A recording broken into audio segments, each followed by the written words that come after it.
Hello friends, welcome to study for elves. ਸਵਾਗਤ ਹੈ ਜੀ ਤੁਹਾਡਾ ਤੁਹਾਡੇ ਆਪਣੇ ਚੈਨਲ ਸਟੱਡੀ ਫੋਰ ਐਲਵਸ ਦੇ ਉੱਪਰ। ਇਸ ਚੈਨਲ ਤੇ ਅਸੀਂ ਮਾਸਟਰ ਕੈਡਰ ਕੈਮਿਸਟਰੀ ਦੀ ਤਿਆਰੀ ਕਰ ਰਹੇ ਹਾਂ, ਜਿਹਦੇ ਵਿੱਚ ਸਪੈਕਟਰੋਸਕੋਪੀ ਟੌਪਿਕ ਜਿਹੜਾ ਸਾਡਾ ਚੱਲ ਰਿਹਾ। ਪਹਿਲੇ 3 ਪਾਰਟ ਜਿਹੜੇ ਨੇ ਕੰਪਲੀਟ ਹੋ ਚੁੱਕੇ ਨੇ। ਜਿਸ ਨੇ ਉਹ 3 ਪਾਰਟ ਜਿਹੜੇ ਨੇ ਨਹੀਂ ਦੇਖੇ, ਉਹ ਪਲੇਲਿਸਟ ਦੇ ਵਿੱਚ ਜਾ ਕੇ ਜਾਂ ਫਿਰ ਮੈਂ ਡਿਸਕ੍ਰਿਪਸ਼ਨ ਦੇ ਵਿੱਚ ਉਹਦਾ ਲਿੰਕ ਸੈਂਡ ਕਰੂੰਗੀ, ਉਹਦੇ ਵਿੱਚ ਤੁਸੀਂ ਜਾ ਕੇ ਦੇਖ ਸਕਦੇ ਹੋ। ਠੀਕ ਹੈ ਜੀ। ਅੱਜ ਅਸੀਂ ਪਾਰਟ 4 ਦੀ ਸਟਾਰਟਿੰਗ ਕਰਦੇ ਹਾਂ, ਜਿਹਦੇ ਵਿੱਚ ਅਸੀਂ ਅੱਜ ਪੜ੍ਹਾਂਗੇ ਇੰਟੈਂਸਿਟੀਜ਼ ਆਫ ਸਪੈਕਟਰਲ ਲਾਈਨਸ ਬਾਰੇ। ਦੇਖੋ ਹੁਣ ਇਹਦੇ ਵਿੱਚ ਕੀ ਹੁੰਦਾ ਹੈ, ਅਸੀਂ ਸਪੈਕਟਰਲ ਲਾਈਨਸ ਉਸ ਦਿਨ ਡਰਾਅ ਕੀਤੀਆਂ ਸੀ, ਸਪੈਕਟਰਾ ਡਰਾਅ ਕੀਤਾ ਸੀ ਰੋਟੇਸ਼ਨਲ ਸਪੈਕਟਰੋਸਕੋਪੀ ਦਾ। ਤਾਂ ਉਹਦੇ ਵਿੱਚ ਕਿਹੜੀ ਲਾਈਨ ਜਿਹੜੀ ਹੈ ਸਭ ਤੋਂ ਜ਼ਿਆਦਾ ਇੰਟੈਂਸ ਆਉਂਦੀ ਹੈ, ਠੀਕ ਹੈ ਨਾ, ਕਿਹਦੀ ਇੰਟੈਂਸਿਟੀ ਵੱਧ ਹੋਊਗੀ। ਹੁਣ ਇਹ ਅਸੀਂ ਅੱਜ ਕੈਲਕੂਲੇਟ ਕਰਨਾ। ਸਪੋਜ਼ ਕਰੋ, ਦੇਖੋ ਮੇਰੇ ਕੋਲ ਕੀ ਹੈ, ਇੱਕ ਸੈਂਪਲ ਹੈ ਜਿਹਦੇ ਵਿੱਚ ਬਹੁਤ ਸਾਰੇ ਮੋਲੀਕਿਊਲਸ ਨੇ। ਹੁਣ ਕੀ ਹੁੰਦਾ ਹੈ, ਮੋਲੀਕਿਊਲਸ ਜਿਹੜੇ ਨੇ ਕੋਈ ਕਿਸੇ ਲੈਵਲ 'ਚ ਹੋਊਗਾ, ਕੋਈ ਕਿਹੜੇ ਲੈਵਲ 'ਚ ਹੋਊਗਾ, ਮੀਨਸ ਕੋਈ ਜੇ ਇਕੁਅਲ ਟੂ 0 ਲੈਵਲ 'ਚ ਹੋਏਗਾ, ਕੋਈ 1 ਲੈਵਲ 'ਚ ਹੋਏਗਾ, ਕੋਈ 2 ਲੈਵਲ 'ਚ ਹੋਏਗਾ। ਠੀਕ ਹੈ। ਤਾਂ ਡਿਫਰੈਂਟ ਜਿਹੜੇ ਲੈਵਲਸ ਨੇ ਉਹਨਾਂ ਦੇ ਵਿੱਚ ਮੋਲੀਕਿਊਲਸ ਪਏ ਨੇ। ਤਾਂ ਉਸ ਤੋਂ ਬਾਅਦ ਕੀ ਹੁੰਦਾ, ਇਲੈਕਟ੍ਰੋਮੈਗਨੈਟਿਕ ਜਿਹੜੀਆਂ ਵੇਵਸ ਨੇ ਉਹਨਾਂ ਦੇ ਉੱਤੇ ਜਿਹੜੀਆਂ ਨੇਗੀਆਂ ਪੈ ਰਹੀਆਂ ਨੇ, ਅਤੇ ਉਹਦੇ ਨਾਲ ਕੀ ਹੋਏਗਾ, ਠੀਕ ਹੈ ਨਾ, ਜਿਹੜੇ ਮੋਲੀਕਿਊਲਸ ਹੋਣਗੇ ਉਹ ਰੋਟੇਟ ਕਰਨਗੇ ਜਾਂ ਫਿਰ ਉਹ ਕੀ ਕਰ ਜਾਣਗੇ, ਆਪਣੇ ਇੱਕ ਉੱਪਰ ਲੈਵਲ 'ਤੇ ਕੀ ਹੋ ਜਾਣਗੇ, ਐਕਸਾਈਟ ਹੋ ਜਾਣਗੇ। ਓਕੇ, ਸੋ ਮੈਂ ਸਪੋਜ਼ ਇਹ ਕੀਤਾ ਕਿ ਇਹਦੇ ਵਿੱਚ ਕਿੰਨੇ ਮੋਲੀਕਿਊਲਸ ਨੇ, n ਮੋਲੀਕਿਊਲਸ ਨੇ। ਦੇਖੋ let there are n molecules and present at different levels ਦੇ ਉੱਤੇ present ਨੇ। when we throw electromagnetic radiations on molecules, then we have to check whether they excited or not from their energy levels। तो excite ਕਰਨਗੇ ਜਾਂ ਨਹੀਂ ਕਰਨਗੇ, ਠੀਕ ਹੈ ਨਾ, ਕਿੰਨੇ excite ਕਰਨਗੇ, ਕਿਵੇਂ excite ਕਰਨਗੇ, ਇਹੀ ਜਿਹੜਾ ਹੈ ਇੰਟੈਂਸਿਟੀ ਜਿਹੜੀ ਹੈਗੀ ਇਸ 'ਤੇ ਹੀ ਡਿਪੈਂਡ ਕਰਦੀ ਹੈ। ਸਭ ਤੋਂ ਪਹਿਲਾਂ ਤਾਂ ਸਾਨੂੰ ਇੱਕ ਸਿਲੈਕਸ਼ਨ ਰੂਲ ਜੋ ਮੈਂ ਉਸ ਦਿਨ ਵੀ ਡਿਸਕਸ ਕੀਤਾ ਸੀ, ਇਹ ਪਤਾ ਹੋਣਾ ਚਾਹੀਦਾ ਹੈ ਕਿ ਜੋ ਜੇ ਦੀ ਵੈਲਿਊ ਹੈ ਉਹ ਹੁੰਦੀ ਹੈ +-1।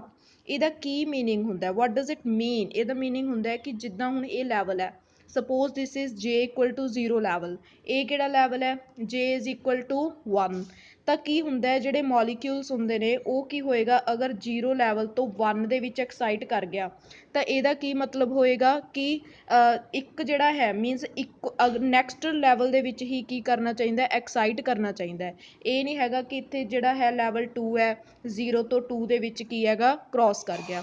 ਤਾਂ ਇਹਨੂੰ ਅਸੀਂ ਡਿਸਕਸ ਨਹੀਂ ਕਰਾਂਗੇ, ਠੀਕ ਹੈ ਨਾ। ਸੋ ਜੇ ਇਕੁਅਲ ਟੂ +1 ਦਾ ਮੀਨਿੰਗ ਇਹੀ ਹੁੰਦਾ ਕਿ 0 ਤੋਂ ਲੈ ਕੇ 1 ਦੇ ਵਿੱਚ ਜਿਹੜਾ ਹੈ ਐਕਸਾਈਟ ਕਰਨਾ। ਜਾਂ ਇਹ ਵੀ ਹੋ ਸਕਦਾ ਵੀ 2 ਤੋਂ 3 ਤੱਕ ਐਕਸਾਈਟ ਕਰ ਜੇ, ਜਾਂ ਇਹ ਹੋ ਸਕਦਾ 3 ਤੋਂ 4 ਤੱਕ ਐਕਸਾਈਟ ਕਰ ਜੇ, ਠੀਕ ਹੈ ਨਾ, ਜਾਂ 4 ਤੋਂ 3 ਤੱਕ ਵਾਪਿਸ ਵੀ ਆ ਸਕਦਾ। ਸੋ ਇਹਨੂੰ ਕਹਿੰਦੇ ਨੇ ਸਿਲੈਕਸ਼ਨ ਰੂਲ। ਹੁਣ ਜੋ ਇੰਟੈਂਸਿਟੀ ਦੀ ਅਸੀਂ ਗੱਲ ਕਰਨੀ ਹੈ, ਇਹਦੇ ਵਿੱਚ ਕੀ ਹੁੰਦਾ, ਇੰਟੈਂਸਿਟੀ ਇੱਕ ਫੈਕਟਰ 'ਤੇ ਡਿਪੈਂਡ ਕਰਦਾ ਹੈ।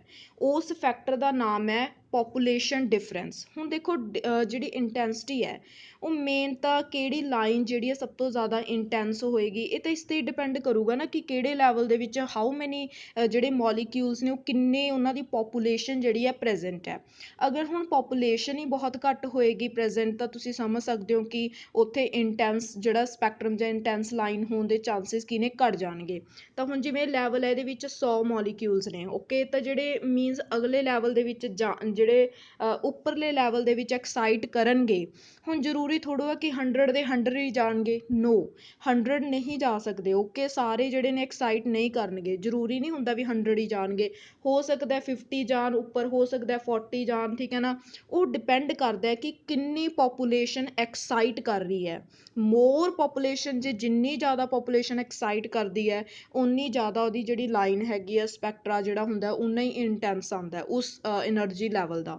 ਸਮਝ ਆ ਗਿਆ ਨਾ। ਸੋ ਜੇਕਰ ਇਹਦੇ ਵਿੱਚ 80 ਦੇ ਕਰੀਬ ਐਕਸਾਈਟ ਕਰਦੇ ਨੇ ਤਾਂ ਇਹਦੀ ਜਿਹੜੀ ਹੈਗੀ ਇੰਟੈਂਸਿਟੀ ਕੀ ਹੋ ਜਾਂਦੀ ਹੈ, ਮੈਕਸੀਮਮ ਹੋ ਜਾਂਦੀ ਹੈ। ਸੋ ਇਹ ਜਿਹੜਾ ਫਾਰਮੂਲਾ ਹੈਗਾ ਤੁਸੀਂ ਲਰਨ ਕਰਨਾ। ਡਾਇਰੈਕਟ ਪੇਪਰ ਦੇ ਵਿੱਚ ਐਕਸਪ੍ਰੈਸ਼ਨ ਵੀ ਆ ਸਕਦਾ ਵੀ ਕਿਹੜਾ ਜਿਹੜਾ ਐਕਸਪ੍ਰੈਸ਼ਨ ਹੈਗਾ ਪੋਪੂਲੇਸ਼ਨ ਡਿਫਰੈਂਸ ਦਾ ਕਰੈਕਟ ਹੈ।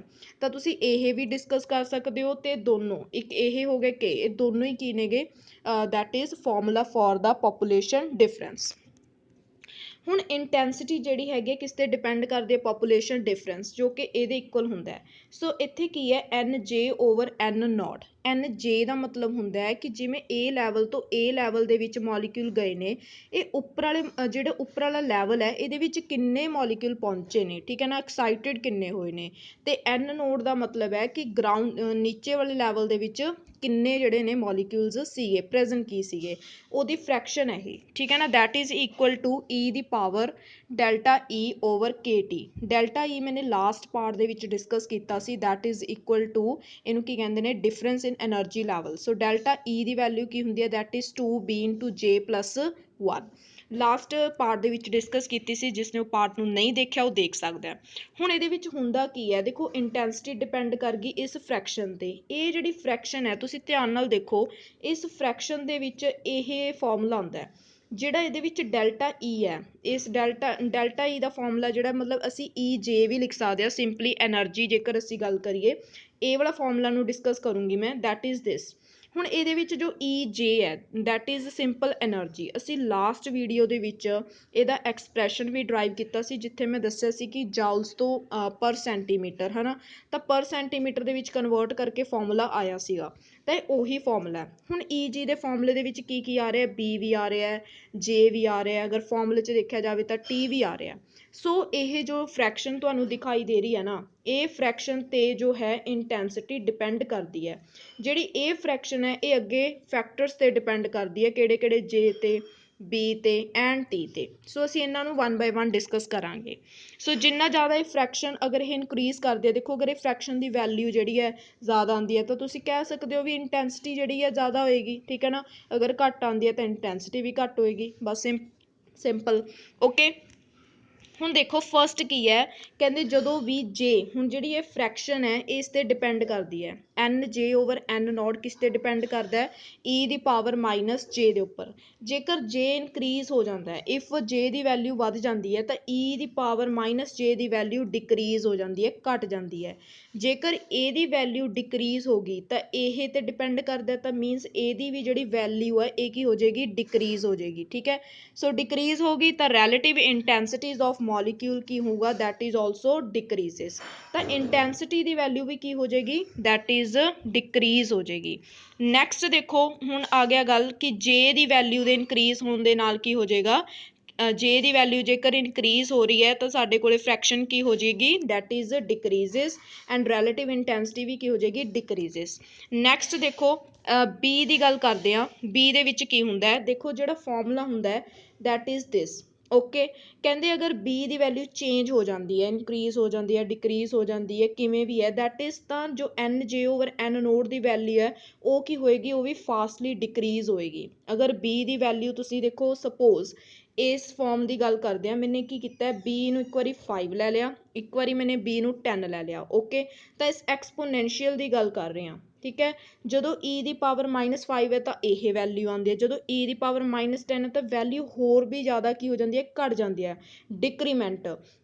ਸੋ ਸਿੰਪਲੀ ਅਗਰ ਇਹ ਵੈਲਿਊ ਈ ਦੀ ਪਾਵਰ -20 ਘੱਟ ਜਾਂਦੀ ਹੈ ਤਾਂ ਐਨ ਜੇ ਓਵਰ ਐਨ ਨੋਟ ਵੀ ਕੀ ਹੋ ਜਾਏਗਾ, ਘੱਟ ਜਾਏਗਾ। ਅਗਰ ਗ੍ਰਾਫ ਦੀ ਗੱਲ ਕਰੀਏ, that is decrement will be sharp.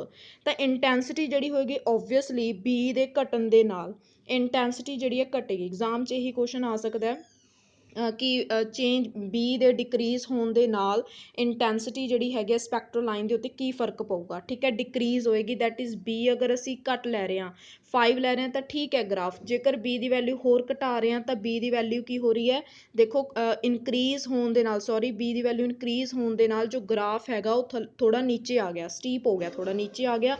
That mean intensity ਦੇ ਵਿੱਚ ਕੀ ਹੋ ਗਿਆ, ਡਿਕਰੀਮੈਂਟ। ਨੈਕਸਟ ਆ ਜਾਂਦੀ ਹੈ ਗੱਲ ਟੈਂਪਰੇਚਰ ਦੀ। ਟੈਂਪਰੇਚਰ ਦੇ ਚੇਂਜ ਕਰਨ ਦੇ ਨਾਲ ਵੀ ਫਰੈਕਸ਼ਨ ਦੇ ਵਿੱਚ, ਜਾਂ ਕਹਿ ਸਕਦੇ ਹੋ ਤੁਸੀਂ ਪੋਪੂਲੇਸ਼ਨ ਡਿਫਰੈਂਸ ਦੇ ਵਿੱਚ ਕੀ ਹੁੰਦਾ, ਘਾਟਾ ਹੁੰਦਾ। ਤਾਂ ਇਹਦੇ ਵਿੱਚ ਕੀ ਹੁੰਦਾ, ਟੈਂਪਰੇਚਰ ਤੁਸੀਂ ਕੀ ਕਰ ਰਹੇ ਹੋ, ਦੇਖੋ ਟੈਂਪਰੇਚਰ ਕੀ ਕੀਤਾ ਤੁਸੀਂ, ਟੈਂਪਰੇਚਰ ਦੇ ਚੇਂਜ ਹੋਣ ਦੇ ਨਾਲ ਇਹ ਵੈਲਿਊ ਚੇਂਜ ਹੋਏਗੀ।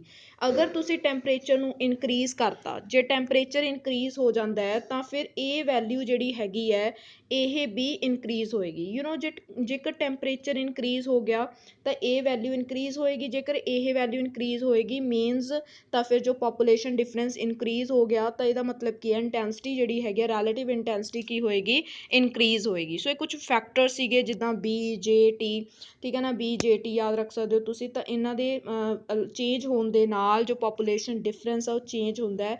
ਪੋਪੂਲੇਸ਼ਨ ਡਿਫਰੈਂਸ ਚੇਂਜ ਹੁੰਦਾ ਤਾਂ ਇੰਟੈਂਸਿਟੀ ਜਿਹੜੀ ਹੈਗੀ ਆ ਉਹ ਵੀ ਚੇਂਜ ਹੁੰਦੀ ਹੈ।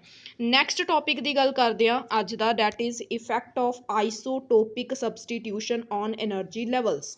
ਉਸ ਦਿਨ ਅਸੀਂ એનર્ਜੀ ਲੈਵਲਸ ਡਰਾ ਕੀਤੇ ਸੀ, ਤੁਹਾਨੂੰ ਯਾਦ ਹੋਣਗੇ, ਦੈਟ ਇਜ਼ 0 ਲੈਵਲ, ਓਕੇ। ਫਿਰ then J equal to 1, J equal to 2, 3, 4, okay. ਇੱਦਾਂ ਆ ਰਹੇ ਸੀ, ਜਿਹੜਾ ਇੱਥੇ ਆ ਰਿਹਾ ਸੀ ਦੈਟ ਇਜ਼ ਇੱਥੇ 2B ਦਾ ਫਰਕ ਆ ਰਿਹਾ ਸੀ, ਫਿਰ 6B, ਇੱਦਾਂ 6B ਆ ਰਿਹਾ ਸੀ, ਓਕੇ। ਇਹ ਅਸੀਂ ਲੈਵਲਸ ਡਰਾ ਕੀਤੇ ਸੀ। ਕਹਿੰਦੇ ਅਗਰ ਆਈਸੋਟੋਪ ਦੀ ਜਿਹੜੀ ਹੈ ਸਬਸਟੀਟਿਊਸ਼ਨ ਕਰ ਦਈਏ ਤਾਂ એનર્ਜੀ ਲੈਵਲਸ ਦੇ ਵਿੱਚ ਕੀ ਫਰਕ ਪਊਗਾ। ਸਪੋਜ਼ ਮੇਰੇ ਕੋਲ ਇੱਕ ਮੋਲੀਕਿਊਲ ਹੈ ਦੈਟ ਇਜ਼ CO। CO ਦਾ ਮਾਸ ਸਾਨੂੰ ਪਤਾ ਹੈ ਵੀ 12 ਹੁੰਦਾ, ਆਕਸੀਜਨ ਦਾ ਮਾਸ ਸਾਨੂੰ ਪਤਾ ਹੈ ਵੀ 16 ਹੁੰਦਾ। ਇਹਦਾ ਜਿਹੜਾ ਰੋਟੇਸ਼ਨਲ ਕਾਂਸਟੈਂਟ ਹੈ ਮੈਂ ਲੈਟ ਕੀਤਾ ਕਿ B ਹੈ, ਓਕੇ। ਜੇਕਰ ਮੈਂ ਕਾਰਬਨ ਦੀ ਜਗ੍ਹਾ ਤੇ ਕਾਰਬਨ 13 ਲਗਾ ਦਾਂ ਤਾਂ ਕੀ ਹੋਏਗਾ, that is equal to the carbon 13 ਦੇ ਚੇਂਜ ਹੋਣ ਦੇ ਨਾਲ ਕੀ ਚੇਂਜਸ ਆਉਂਦੀਆਂ ਨੇ ਦੇਖਣਾ ਸੀ। ਜਦੋਂ ਕਾਰਬਨ 13 ਲਗਾਓਗੇ ਤਾਂ ਦੈਟ ਮੀਨ ਤੁਸੀਂ ਮਾਸ ਨੂੰ ਇਨਕਰੀਜ਼ ਕਰ ਚੁੱਕੇ ਹੋ, ਥੋੜਾ ਜਿਹਾ ਮਾਸ ਇਨਕਰੀਜ਼ ਹੋ ਚੁੱਕਿਆ।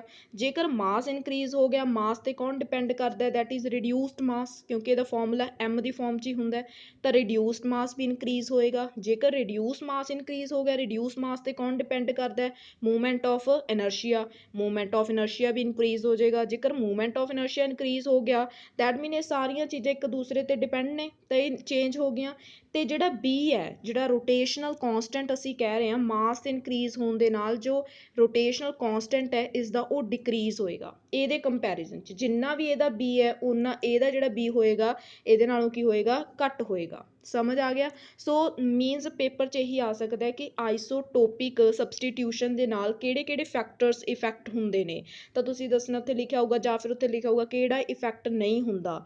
ਇੱਥੇ ਇਫੈਕਟ ਵੀ ਇੱਕ ਫੈਕਟਰ ਹੈ ਜਿਹਨੂੰ ਕੋਈ ਫਰਕ ਨਹੀਂ ਪੈ ਰਿਹਾ, ਉਹ ਹੈਗਾ that is inter nuclear distance. ਜਿਹੜਾ ਇਹ ਡਿਸਟੈਂਸ ਹੈ ਨਾ ਉਹਨੂੰ ਕੋਈ ਫਰਕ ਨਹੀਂ ਪੈ ਰਿਹਾ, ਠੀਕ ਹੈ। ਜਿੰਨਾ ਇੱਥੇ ਸੀਗਾ ਡਿਸਟੈਂਸ ਇਹਨਾਂ ਦੋਨਾਂ ਦੇ ਵਿਚਕਾਰ ਜਾਂ ਬੌਂਡ ਲੈਂਥ ਤੁਸੀਂ ਕਹਿ ਸਕਦੇ ਹੋ, ਇੱਥੇ ਉਨੀ ਹੋਈ ਹੈ, ਉਹਨੂੰ ਕੋਈ ਫਰਕ ਨਹੀਂ ਪੈ ਰਿਹਾ। ਐਗਜ਼ਾਮ 'ਚ ਇਹੀ ਆਊਗਾ ਵੀ ਕਿਹੜਾ ਜਿਹੜਾ ਜਿਹਨੂੰ ਫਰਕ ਨਹੀਂ ਪੈਂਦਾ ਜਾਂ ਜਿਸ ਨੂੰ ਕੋਈ ਇਫੈਕਟ ਨਹੀਂ ਹੋ ਰਿਹਾ, ਸੋ ਤੁਸੀਂ ਉਹਦਾ ਆਨਸਰ ਦੱਸ ਸਕਦੇ ਹੋ। ਸਾਰੇ ਇਹਨੂੰ ਫੈਕਟਰਸ ਜਿਹੜੇ ਨੇ ਸਾਰੇ ਚੇਂਜ ਹੋਣਗੇ, ਓਕੇ। B ਵੀ ਚੇਂਜ ਹੋਏਗਾ। ਆਹ ਦੇਖ ਸਕਦੇ ਹੋ ਤੁਸੀਂ ਹੁਣ ਗ੍ਰਾਫ ਇਹਦੇ ਵਿੱਚ ਦੇਖੋ, ਇਹ ਵਾਲਾ ਗ੍ਰਾਫ ਜਿਹੜਾ ਹੈ ਇਹ ਸਿੰਪਲ ਕਾਰਬਨ ਦਾ ਜੇ ਅਸੀਂ ਗੱਲ ਕਰੀਏ ਤਾਂ ਮਤਲਬ એનર્ਜੀ ਲੈਵਲਸ ਨੂੰ ਕੀ ਫਰਕ ਪਊਗਾ। એનર્ਜੀ ਲੈਵਲਸ ਨੂੰ ਦੇਖੋ ਕੀ ਫਰਕ ਪਊਗਾ, ਉੱਪਰ ਅਸੀਂ ਰੀਡ ਕਰ ਰਹੇ ਹਾਂ that is this change will be reflected in the rotational energy levels of the molecule much exaggerated the relative lowering of the 13 C levels with respect to 12 C levels। ਹੋਇਆ ਕੀ ਹੈ, ਇਹ ਹੈਗੇ ਨੇ ਕਾਰਬਨ 12 ਦੇ levels, ਠੀਕ ਹੈ ਨਾ। ਜਦੋਂ ਹੀ ਅਸੀਂ ਕਾਰਬਨ 13 ਨਾਲ ਰਿਪਲੇਸ ਕਰਤਾ, ਜਿਹੜੇ ਲੈਵਲਸ ਨੇ ਉਹਨਾਂ ਦੇ ਵਿੱਚ ਥੋੜਾ ਡਿਕਰੀਮੈਂਟ ਹੋਣ ਲੱਗ ਗਿਆ, ਠੀਕ ਹੈ ਨਾ। ਮੀਨਸ ਲੈਵਲ ਦੇਖ ਸਕਦੇ ਹੋ, ਇਹ ਤਾਂ ਸਟ੍ਰੇਟ ਲੈਵਲ ਹੈ, ਇਹ ਥੋੜਾ ਜਿਹਾ ਉਸ ਤੋਂ ਘੱਟ ਹੋਏਗਾ ਲੈਵਲ, ਇਹ ਵੀ ਥੋੜਾ ਰਿਲੇਟਿਵ ਲੋਅਰਿੰਗ ਹੋ ਜਾਏਗੀ। ਤਾਂ ਐਗਜ਼ਾਮ ਦੇ ਵਿੱਚ ਆਊਗਾ ਕਿ ਆਈਸੋਟੋਪਿਕ ਸਬਸਟੀਟਿਊਸ਼ਨ ਦੇ ਨਾਲ એનર્ਜੀ ਲੈਵਲਸ ਦੇ ਵਿੱਚ ਕੀ ਫਰਕ ਪਏਗਾ। ਉੱਥੇ ਆਪਸ਼ਨਸ ਦਿੱਤੀਆਂ ਹੋਣਗੀਆਂ, ਰਿਲੇਟਿਵ ਲੋਅਰਿੰਗ ਵੀ ਹੋਏਗਾ ਆਪਸ਼ਨ, ਠੀਕ ਹੈ। ਤਾਂ ਤੁਸੀਂ ਉਹ ਕਰੈਕਟ ਕਰ ਸਕਦੇ ਹੋ, ਰਿਲੇਟਿਵ ਲੋਅਰਿੰਗ ਇਹਦਾ ਆਨਸਰ ਆ ਜਾਏਗਾ ਕਿ ਰਿਲੇਟਿਵ ਲੋਅਰਿੰਗ ਹੋਏਗੀ ਇਨ ਦਾ ਲੈਵਲਸ ਆਫ ਦਾ ਮਤਲਬ ਕਿਹਦਾ, ਦੈਟ ਇਜ਼ ਆਈਸੋਟੋਪਿਕ ਮੋਲੀਕਿਊਲ। ਨੈਕਸਟ ਆ ਗਿਆ ਜੀ, ਆਪਣੇ ਕੋਲ ਕੁਐਸਚਨ ਹੀ ਬਣਾ ਕੇ ਦਿੱਤਾ ਹੋਇਆ ਕਿ ਇਫੈਕਟ ਕੀ ਹੋਏਗਾ, એનર્ਜੀ ਲੈਵਲਸ ਦੇ ਵਿੱਚ ਡਿਕਰੀਮੈਂਟ ਹੋਏਗਾ। ਸੋ ਰਿਲੇਟਿਵ ਚੇਂਜ ਕਿੰਨਾ ਆ ਸਕਦਾ, ਦੈਟ ਇਜ਼ ਅਗਰ ਇਸ ਇੱਕ ਪਰਟੀਕੂਲਰ ਅਸੀਂ ਪਰਟੀਕੂਲਰ ਐਗਜ਼ਾਮਪਲ ਜਿਹੜੀ ਹੁਣ ਗੱਲ ਕੀਤੀ ਹੈ CO ਬਾਰੇ, ਤਾਂ ਇਹਦੇ ਵਿੱਚ ਜਿਹੜੀ ਰਿਲੇਟਿਵ ਚੇਂਜ ਆਈ ਹੈ, ਕਿੰਨੀ ਚੇਂਜ ਆਈ ਹੈ। ਦੇਖੋ ਚੇਂਜ ਮੇਨ ਆਈ ਹੈ ਦੈਟ ਇਜ਼ ਰੋਟੇਸ਼ਨਲ ਕਾਂਸਟੈਂਟ। ਜਦੋਂ ਵੀ ਚੇਂਜ ਕੱਢਣਾ ਤੁਸੀਂ with the help of rotational constant ਕੱਢੋਗੇ। ਕੀ ਫਾਰਮੂਲਾ ਹੁੰਦਾ, that is B/B dash. B ਮਤਲਬ ਕਾਰਬਨ 12 ਦਾ, B ਡੈਸ਼ ਮਤਲਬ ਕਾਰਬਨ 13 ਦਾ। ਸੋ ਦੋਨਾਂ ਨੂੰ ਮਲਟੀਪਲਾਈ ਕਰ ਦਿਓ, ਠੀਕ ਹੈ। ਸਾਰਾ ਕੁਝ ਕੈਂਸਲ ਹੋ ਜਾਊਗਾ, ਬਚੂਗਾ ਕੀ, ਸਿਰਫ movement of inertia. Movement of inertia ਦਾ ਫਾਰਮੂਲਾ ਅਪਲਾਈ ਕਰ ਦਿਓ, ਬੌਂਡ ਲੈਂਥ 'ਚ ਕੋਈ ਫਰਕ ਨਹੀਂ ਪੈ ਰਿਹਾ। ਆਈ ਸੈਡ, ਮੈਨੇ ਉੱਪਰ ਕਿਹਾ ਕਿ ਕੋਈ ਫਰਕ ਨਹੀਂ ਪੈ ਰਿਹਾ, ਇਸ ਕਰਕੇ ਦੇਖੋ ਇਹਨਾਂ ਦੇ ਜਿਹੜੇ ਫਾਰਮੂਲਾ ਹੁੰਦਾ ਨਾ μr ਸਕੇਅਰ, r ਨੂੰ ਤਾਂ ਕੋਈ ਫਰਕ ਹੀ ਨਹੀਂ ਪੈ ਰਿਹਾ, ਇਸ ਕਰਕੇ r ਇੱਥੇ ਵੀ ਆਇਆ ਹੋਣਾ, ਇੱਥੇ ਵੀ ਆਇਆ ਹੋਣਾ, ਕੈਂਸਲ ਹੋ ਗਿਆ ਹੋਣਾ, ਕਿਉਂਕਿ ਉਹਦੇ ਕੋਈ ਫਰਕ ਨਹੀਂ ਪੈਂਦਾ। ਸੋ ਇਸ ਕਰਕੇ μ ਡਿਫਰੈਂਟ ਹੋਣਗੇ। μ ਦੀਆਂ ਵੈਲਿਊਜ਼ ਤੁਸੀਂ ਪੁੱਟ ਕਰ ਸਕਦੇ ਹੋ ਰਿਡਿਊਸ ਮਾਸ ਜਿੰਨਾ ਵੀ ਕੈਲਕੂਲੇਟ ਕਰਕੇ, ਤਾਂ ਇਹਦੀ ਵੈਲਿਊ ਜਿਹੜੀ ਹੈਗੀ ਦੈਟ ਇਜ਼ 1.046। ਇੰਨਾ ਜਿਹੜਾ ਹੈਗਾ ਰੋਟੇਸ਼ਨਲ ਕਾਂਸਟੈਂਟ ਦੇ ਵਿੱਚ ਦੋਨਾਂ ਦੇ ਇੰਨਾ ਫਰਕ ਪੈ ਚੁੱਕਿਆ, ਠੀਕ ਹੈ ਜੀ। ਇਹਦਾ ਤੁਸੀਂ ਫਾਰਮੂਲਾ ਜ਼ਰੂਰ ਲਰਨ ਕਰ ਲਿਓ, ਜਾਂ ਫਿਰ ਪੇਪਰ 'ਚ ਇਹ ਵੀ ਆ ਸਕਦਾ ਹੈ ਕਿ ਜੋ ਆਈਸੋਟੋਪਿਕ ਸਬਸਟੀਟਿਊਸ਼ਨ ਦਾ ਇਫੈਕਟ ਹੈ ਜਾਂ ਉਹਦੀ ਰਿਲੇਟਿਵ ਚੇਂਜ ਕੱਢਣੀ ਹੈ ਤਾਂ ਅਸੀਂ ਕਿਹਦੀ ਹੈਲਪ ਨਾਲ ਕੱਢਦੇ ਹਾਂ, ਰੋਟੇਸ਼ਨਲ ਕਾਂਸਟੈਂਟ ਦੀ ਹੈਲਪ ਨਾਲ, ਓਕੇ। ਨੈਕਸਟ ਟੌਪਿਕ ਦੇਖੋ ਅੱਜ ਦਾ, that is diatomic molecule as a non rigid rotator, ਜਾਂ ਰੋਟੇਟਰ ਨੂੰ ਰੋਟਰ ਵੀ ਕਹਿ ਦਿੰਦੇ ਨੇ। ਹੁੰਦਾ ਕੀ ਹੈ, ਹੁਣ ਤੱਕ ਅਸੀਂ ਪੜ੍ਹਿਆ ਸੀ ਰਿਜਿਡ, ਓਕੇ ਰਿਜਿਡ ਪੜ੍ਹਦੇ ਸੀ। ਰਿਜਿਡ ਕੀ ਹੈ, ਇੱਕ ਵਾਰ ਰਿਜਿਡ ਨੂੰ ਡਿਸਕਸ ਕਰ ਲੈਂਦੇ ਆਪਾਂ। ਜਿਵੇਂ ਦੇਖੋ ਇੱਥੇ ਇੱਕ ਮੋਲੀਕਿਊਲ ਹੈ, ਇੱਥੇ ਵੀ ਇੱਕ ਐਟਮ ਹੈ, ਐਟਮ ਸਪੋਜ਼ ਕਰ ਲਓ ਇਹ ਐਟਮ ਨੇ ਦੋਨੋਂ, ਠੀਕ ਹੈ, ਇਹਨਾਂ ਦੇ ਵਿੱਚ ਇਹ ਬੌਂਡ ਹੈ। ਓਕੇ ਇਹਦਾ ਮਤਲਬ ਹੈ ਕਿ ਜਿਹੜਾ ਇਹ ਬੌਂਡ ਹੈ ਨਾ ਇਹ ਰਿਜਿਡ ਹੈ। ਓਕੇ ਇਹ ਕੀ ਕਰੂਗਾ, ਇਹ ਮੀਨਸ ਕੰਟਰੈਕਟ ਐਕਸਪੈਂਡ ਨਹੀਂ ਕਰੂਗਾ, ਇਹ ਜਿੰਨਾ ਹੈ ਉਨਾ ਹੀ ਰਹੂਗਾ, ਮਤਲਬ ਕੀ ਰਹੂਗਾ, ਕਾਂਸਟੈਂਟ ਰਹੂਗਾ। ਓਕੇ ਕਾਂਸਟੈਂਟ ਹੈ। ਬਟ ਜਦੋਂ ਨॉन ਰਿਜਿਡ ਰੋਟੇਟਰ ਦੀ ਗੱਲ ਆ ਜਾਂਦੀ ਹੈ ਤਾਂ ਜਿਹੜੇ ਦਾ ਬੌਂਡ ਹੈ, ਓਕੇ ਇਹ ਬੌਂਡ ਕੰਟਰੈਕਟ ਹੁੰਦਾ ਤੇ ਕੀ ਹੁੰਦਾ ਹੈਗਾ, ਦੈਟ ਇਜ਼ ਐਕਸਪੈਂਡ ਵੀ ਹੁੰਦਾ। ਇੱਕ ਤਰ੍ਹਾਂ ਦੀ ਤੁਸੀਂ ਵਾਈਬ੍ਰੇਸ਼ਨ ਕਹਿ ਸਕਦੇ ਹੋ, ਠੀਕ ਹੈ ਨਾ, ਜਿੱਦਾਂ ਵਾਈਬ੍ਰੇਸ਼ਨ ਹੁੰਦੀ ਹੈ ਦੋ ਮੋਲੀਕਿਊਲਸ ਦੀ, ਉਹ ਕਹਿ ਸਕਦੇ ਹੋ। ਤਾਂ ਨॉन ਰਿਜਿਡ ਹੁੰਦੇ ਨੇ ਜਿਨ੍ਹਾਂ ਦੇ ਬੌਂਡ ਲੈਂਥ ਦੇ ਵਿੱਚ ਫਰਕ ਪੈਂਦਾ, ਇੰਟਰਨਿਊਕਲੀਅਰ ਡਿਸਟੈਂਸ ਜਿਹੜਾ ਹੈ ਚੇਂਜ ਹੁੰਦਾ, ਠੀਕ ਹੈ। ਨॉन ਰਿਜਿਡ ਰੋਟੇਟਰ ਪਤਾ ਲੱਗ ਗਿਆ। ਸੋ ਥੋੜਾ ਪੜ੍ਹ ਕੇ ਦੇਖ ਲਓ, ਇਹਦੀ ਡੈਫੀਨੇਸ਼ਨ ਕਲੀਅਰ ਕਰ ਲਓ ਤੁਸੀਂ। that is the non-rigid rotator is a combination, ਇਹ combination ਹੁੰਦਾ ਦੋ ਐਟਮਸ ਦਾ, ਦੋ ਐਟਮਸ ਦਾ ਕੀ ਹੁੰਦਾ, combination, ਜਿਹਦੇ ਵਿੱਚ ਕੀ ਹੁੰਦਾ ਜਦੋਂ ਉਹ ਰੋਟੇਟ ਕਰਦੇ ਨੇ ਨਾ, ਜਦੋਂ ਰੋਟੇਟ ਕਰਦੇ ਨੇ ਕਹਿੰਦੇ ਆਫਟਰ ਰੋਟੇਸ਼ਨ ਉਹਨਾਂ ਦੇ ਵਿੱਚ ਕੀ ਹੁੰਦਾ, the distance between the molecule changes, ਉਹਨਾਂ ਦੇ ਵਿਚਕਾਰ ਦਾ ਜਿਹੜਾ ਡਿਸਟੈਂਸ ਹੈ ਉਹ ਚੇਂਜ ਹੋਣ ਲੱਗ ਜਾਂਦਾ। ਕਹਿਣ ਦਾ ਮਤਲਬ ਇਹ ਹੈ ਵੀ ਜਿਵੇਂ ਆਹ ਇੱਕ એનર્ਜੀ ਲੈਵਲ ਹੈ, ਕਾ એનર્ਜੀ ਲੈਵਲ ਹੈ, ਇੱਥੇ ਮੋਲੀਕਿਊਲ ਪਿਆ, ਠੀਕ ਹੈ, ਜਦੋਂ ਹੀ ਇਹਨੂੰ ਇਹਦੇ ਤੇ EM ਵੇਵਸ ਪਈਆਂ, ਇਹ ਕੀ ਕਰ ਗਿਆ, ਐਕਸਾਈਟ ਕਰ ਗਿਆ, ਇਹ ਮੋਲੀਕਿਊਲ ਇੱਥੇ ਆ ਗਿਆ। ਮੀਨਸ ਜੋ ਵੀ ਮੋਲੀਕਿਊਲ ਹੈ, ਇਹ ਚਾਹੇ CO ਲਗਾ ਲਓ, ਕੋਈ ਵੀ ਮੋਲੀਕਿਊਲ ਹੈ, ਇਹ ਇੱਥੇ ਪੋਜੀਸ਼ਨ 'ਚ ਆ ਗਿਆ। ਜਦੋਂ ਹੀ ਇਹ ਐਕਸਾਈਟ ਕਰੂਗਾ ਨਾ, ਇਹ ਵਾਈਬ੍ਰੇਟ ਕਰ ਰਿਹਾ ਹੋਊਗਾ। ਓਕੇ ਇਹ ਕੀ ਕਰ ਰਿਹਾ ਹੋਊਗਾ, ਵਾਈਬ੍ਰੇਟ ਕਰ ਰਿਹਾ ਹੋਊਗਾ। ਮੀਨਸ ਕਦੇ ਕੰਟਰੈਕਟ ਕਦੇ ਐਕਸਪੈਂਡ, ਵਾਈਬ੍ਰੇਸ਼ਨ ਉਹਦੇ ਵਿੱਚ ਹੋ ਰਹੀ ਹੈ। ਤਾਂ ਇਹਦੇ ਬੌਂਡ ਲੈਂਥ ਦੇ ਵਿੱਚ ਕੀ ਹੋ ਰਹੀ ਹੈ, ਚੇਂਜਿਸ। ਅਗੇਨ ਜੇਕਰ ਇਹਨੇ ਹੋਰ ਐਕਸਾਈਟੇਸ਼ਨ ਕਰ ਲਈ, ਮੀਨਸ ਇਹ ਹੋਰ ਉੱਪਰਲੇ ਲੈਵਲ ਤੇ ਪਹੁੰਚ ਗਿਆ, ਠੀਕ ਹੈ ਨਾ, ਤਾਂ ਇਹ ਹੋਰ ਜ਼ਿਆਦਾ ਰੋਟੇਟ ਕਰੂਗਾ, ਹੋਰ ਜ਼ਿਆਦਾ ਰੋਟੇਟ ਕਰੂਗਾ, ਫਿਰ ਇਹ ਹੋਰ ਅਗਲੇ ਲੈਵਲ 'ਚ ਪਹੁੰਚ ਗਿਆ, ਉਸ ਤੋਂ ਵੀ ਜ਼ਿਆਦਾ ਰੋਟੇਸ਼ਨ ਕਰੂਗਾ। ਮੀਨਸ ਜਿੰਨੇ ਇਹ ਉੱਪਰ ਵਾਲੇ ਲੈਵਲ 'ਚ ਪਹੁੰਚੀ ਜਾਊਗਾ, ਓਨੀ ਜ਼ਿਆਦਾ ਇਹਦੀ ਰੋਟੇਸ਼ਨ ਜਿਹੜੀ ਹੈ ਫਾਸਟ ਹੁੰਦੀ ਜਾਊਗੀ, ਓਨਾ ਜਿਹੜਾ ਇਹਦਾ ਬੌਂਡ ਹੈ ਨਾ ਉਹ ਵੱਡਾ ਹੁੰਦਾ ਜਾਊਗਾ, ਠੀਕ ਹੈ ਨਾ। ਮੀਨਸ ਇਲਾਸਟਿਕ ਕਹਿ ਸਕਦੇ ਹੋ ਤੁਸੀਂ। ਤਾਂ ਮਤਲਬ ਇੱਕ ਸਟੇਜ ਐਵੇਂ ਦੀ ਆਊਗੀ, ਫਿਰ ਇਹਦੇ ਵਿੱਚ ਕੀ ਹੋਏਗਾ, ਇਹਦਾ ਬੌਂਡ ਬ੍ਰੇਕ ਹੀ ਹੋ ਜਾਏਗਾ, ਕਿਉਂਕਿ ਉੱਥੇ ਜਿਹੜੀ ਸੈਂਟਰੀਫਿਊਗਲ ਜਿਹੜੀ ਫੋਰਸ ਆਪਾਂ ਪੜ੍ਹਦੇ ਆ, ਸੈਂਟਰੀਫਿਊਗਲ ਫੋਰਸ ਜਿਹੜੀ ਉਹ ਓਵਰਕਮ ਕਰ ਜਾਏਗੀ।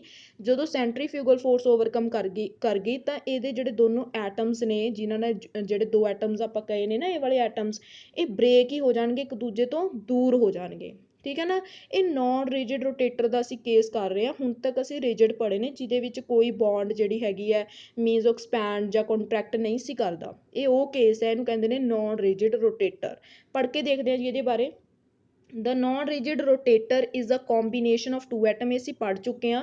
ਦੇਖੋ ਮੈਨੂੰ ਦਿਖਾਇਆ ਪਹਿਲਾਂ ਇਹਦਾ ਬੌਂਡ ਐਵੇਂ ਹੋਊਗਾ, ਫਿਰ ਹਾਈ ਲੈਵਲ 'ਚ ਚਲਾ ਗਿਆ, ਥੋੜ੍ਹਾ ਜਿਹਾ ਇਹਦੇ ਅੰਦਰ ਜਿਹੜਾ ਡਿਸਟੈਂਸ ਹੈ ਦੋ ਐਟਮ ਦਾ ਉਹ ਇਨਕਰੀਜ਼ ਕਰ ਗਿਆ, ਉੱਪਰਲੇ ਲੈਵਲ 'ਚ ਚਲਾ ਗਿਆ, ਹੋਰ ਇਨਕਰੀਜ਼ ਕਰ ਗਿਆ। ਇਹਦੇ ਨਾਲ ਕੀ ਹੋਊਗਾ, ਜੋ ਅਸੀਂ ਪਾਰਟ ਸੈਕਿੰਡ ਥਰਡ ਦੇ ਵਿੱਚ ਮੈਂ ਤੁਹਾਨੂੰ ਲੈਵਲਸ ਕਰਵਾਏ ਸੀਗੇ ਰਿਜਿਡ ਦੇ, ਠੀਕ ਹੈ ਨਾ, ਲੈਵਲ ਤੁਸੀਂ ਡਰਾ ਵੀ ਕੀਤੇ ਹੋਣੇ ਆਪਣੇ ਨੋਟਸ ਦੇ ਵਿੱਚ, ਉਹ ਦੇਖ ਸਕਦੇ ਹੋ। ਉਹ ਲੈਵਲਸ ਜਿਹੜੇ ਨੇਗੇ ਡਰਾ ਕੀਤੇ ਸੀ ਅਸੀਂ, ਉਹਨਾਂ ਦੀ ਜਿਹੜੀਆਂ ਲਾਈਨਸ ਡਰਾ ਕੀਤੀਆਂ ਸੀ ਨਾ, ਓਕੇ ਉਹ ਲਾਈਨਸ ਦੇ ਵਿੱਚ ਜਿਹੜੀ ਹੁਣ ਸੈਪਰੇਸ਼ਨ ਹੈ ਨਾ ਉਹ ਘਟ ਜੂਗੀ, ਠੀਕ ਹੈ ਨਾ, ਮਤਲਬ ਉਹ ਲਾਈਨਸ ਥੋੜ੍ਹੀਆਂ ਕਲੋਜ਼ ਆ ਜਾਣਗੀਆਂ as compare to rigid rotator. Non rigid ਦੇ ਵਿੱਚ ਇਹੀ ਕੁਐਸਚਨ ਬਣ ਸਕਦਾ ਹੈ ਕਿ ਰਿਜਿਡ ਤੇ ਨॉन ਰਿਜਿਡ 'ਚ ਕੀ ਫਰਕ ਰਹੂਗਾ। એનર્ਜੀ ਲੈਵਲਸ ਇਹਦੇ ਵਿੱਚ, એનર્ਜੀ ਲੈਵਲ ਜਿਹੜੇ ਹੁੰਦੇ ਨੇ, ਓਕੇ ਉਹਨਾਂ ਦੀ ਜਿਹੜੀ ਸੈਪਰੇਸ਼ਨ ਹੋਏਗੀ ਉਹ ਕੀ ਹੋ ਜਾਏਗੀ, ਡਿਕਰੀਜ਼ਸ। ਡਿਸਕਸ ਕਰਦੇ ਹਾਂ ਜੀ, ਹੁਣ ਤੁਹਾਨੂੰ ਸਮਝ ਆਊਗਾ ਜਦੋਂ ਆਪਾਂ ਥੋੜਾ ਮੈਂ ਦਿਖਾਉਂਗੀ ਨਾ ਡਾਇਗਰਾਮ, ਉਹਦੇ ਅਕੋਰਡਿੰਗ। ਬੌਂਡ ਲੈਂਥ ਕਹਿੰਦੇ ਕੀ ਹੁੰਦੀ ਜਾਏਗੀ, ਇਨਕਰੀਜ਼ ਹੁੰਦੀ ਜਾਏਗੀ। ਕੀ ਹੁੰਦਾ ਜਾਏਗਾ, ਜਦੋਂ ਜੇ ਦੀ ਵੈਲਿਊ, ਜੇ ਕਨਫਿਊਜ਼ ਨਹੀਂ ਹੋਣਾ, ਜੇ ਦਾ ਮਤਲਬ ਲੈਵਲ, ਠੀਕ ਹੈ ਨਾ, 1 ਲੈਵਲ 2 ਲੈਵਲ, ਜੋ ਅੱਗੇ ਅਗਲੇ ਲੈਵਲ 'ਚ ਜਾਂਦਾ ਜਾਏਗਾ, ਬੌਂਡ ਲੈਂਥ ਕੀ ਹੁੰਦੀ ਜਾਏਗੀ, increase. All bonds are elastic to some extent, ਕਹਿੰਦੇ ਕੁਛ ਕੁ ਜਿਹੜੇ ਬੌਂਡ ਹੁੰਦੇ ਨੇ ਉਹ ਕੁਝ ਐਕਸਟੈਂਟ ਤੱਕ ਹੀ ਇਲਾਸਟਿਕ ਹੋਣਗੇ ਨਾ। ਹੁਣ ਐ ਤਾਂ ਨਹੀਂ ਵੀ ਜਿੰਨਾ ਮਰਜ਼ੀ ਬੌਂਡ ਹੈ ਜਿਹੜਾ ਉਹ ਐਕਸਟੈਂਡ ਹੁੰਦਾ ਜਾਊਗਾ, ਕੋਈ ਫਰਕ ਹੀ ਨਹੀਂ ਪੈਣਾ। ਤਾਂ ਕੁਝ ਐਕਸਟੈਂਟ ਤੱਕ ਹੀ ਉਹ ਇਲਾਸਟਿਕ ਹੁੰਦੇ ਨੇ। And the increase in length will with ਜੇ, ਸੋ ਜਿਉਂ ਅਸੀਂ ਉੱਪਰਲੇ ਲੈਵਲ ਤੱਕ ਜਾਈ ਜਾਵਾਂਗੇ, ਜੇ ਦੀ ਵੈਲਿਊ ਕਹਿੰਦੇ ਇਨਕਰੀਜ਼ ਹੁੰਦੀ ਜਾਊਗੀ, ਲੈਂਥ ਵੀ ਕੀ ਹੁੰਦੀ ਜਾਏਗੀ, increase. Nearly reflects the fact that the more quickly a diatomic molecule rotate, ਜਿਉਂ ਉੱਪਰ ਵਾਲੇ ਲੈਵਲ 'ਚ ਜਾਂਦਾ ਜਾਏਗਾ, ਰੋਟੇਸ਼ਨ ਉਹਦੀ ਹੁੰਦੀ ਜਾਏਗੀ, ਉਹ ਕੁਇਕਲੀ ਰੋਟੇਟ ਵੀ ਕਰਦਾ ਜਾਏਗਾ। ਤਾਂ ਕੀ ਹੋਏਗਾ, ਲਾਸਟਲੀ ਉਹਦੇ ਅੰਦਰ ਕੀ ਹੋ ਜਾਏਗੀ, ਸੈਂਟਰੀਫਿਊਗਲ ਫੋਰਸ ਉਹਦੇ ਉੱਤੇ ਲੱਗਣੀ ਸਟਾਰਟ ਹੋ ਜਾਏਗੀ, ਜਿਹਦੇ ਨਾਲ ਕੀ ਹੋਏਗਾ, ਉਹਦੇ ਜਿਹੜੇ ਐਟਮਸ ਨੇ ਉਹ ਕੀ ਹੋ ਜਾਣਗੇ, ਅਪਾਰਟ, ਬ੍ਰੇਕੇਜ, ਓਕੇ, ਤਾਂ ਉਹ ਬ੍ਰੇਕ ਹੋ ਜਾਏਗਾ। ਤੋਂ એનર્ਜੀ ਜਿਹੜੀ ਸੀਗੀ ਰੀਜਡ ਦੇ ਵਿੱਚ ਵੀ ਅਸੀਂ ਗੱਲ ਕੀਤੀ ਸੀ એનર્ਜੀ ਬਾਰੇ, ਜਦੋਂ ਮੈਂ ਤੁਹਾਨੂੰ ਕਿਹਾ ਸੀ ਕਿ ਪਰ ਸੈਂਟੀਮੀਟਰ ਵਾਲੀ ਤੁਸੀਂ ਕਰਨੀ ਹੈ ਨਾ, ਉਹਦੇ ਵਿੱਚ ਬੜਾ ਛੋਟਾ ਜਿਹਾ ਐਕਸਪ੍ਰੈਸ਼ਨ ਸੀ ਐਵੇਂ ਦਾ।